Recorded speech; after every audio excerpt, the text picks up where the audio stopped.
আসসালামু আলাইকুম। আমাদের টাইগার মুরগির ঘরের জায়গা কম থাকার কারণে আমরা একটা খাঁচা তৈরি করতেছিলাম। আলহামদুলিল্লাহ আজকে আমাদের সেই টাইগার মুরগির খাঁচার কাজটা কমপ্লিট হয়েছে।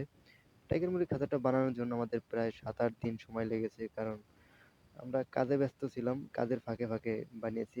টানা সময় ধরে বানাতে পারিনি। তাই ৭-৮ দিন লেগে গেছে।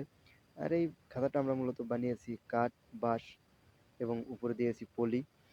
আর এই খাঁচাটা যেহেতু আমরা বাঁশের চটি দিয়ে বানিয়েছি, আর চটি যেহেতু একটু ফাঁকা ফাঁকা, তাই আমাদের টাইগার মুরগিগুলো যে ছোট আছে এখনো, এই ছোট অবস্থায় টাইগার মুরগিগুলোকে এখানে রাখবো না। টাইগার মুরগিগুলো আর একটু যখন বড় হবে, ২০ দিন থেকে ২৫ দিন বয়স যখন হবে টাইগার মুরগিগুলোর, তখন আমরা এই খাঁচার ভিতরে টাইগার মুরগিগুলো উঠিয়ে দিব।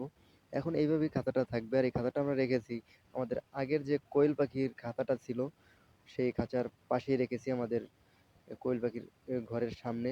আর আমরা এই খাঁচাটা সেরকম কোনো মেজারমেন্ট করে বানাইনি।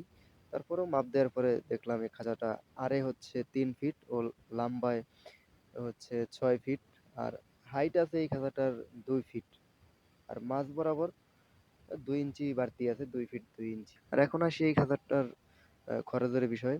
এই খাঁচার জন্য আমরা কাঠ কিনেছি ১০০ টাকার, আর তার কাটা কিনেছি ৫০ টাকার, আর উপরে যে পলিটা দেখতে পাচ্ছেন উপরে পলি কিনেছি ৫০ টাকার।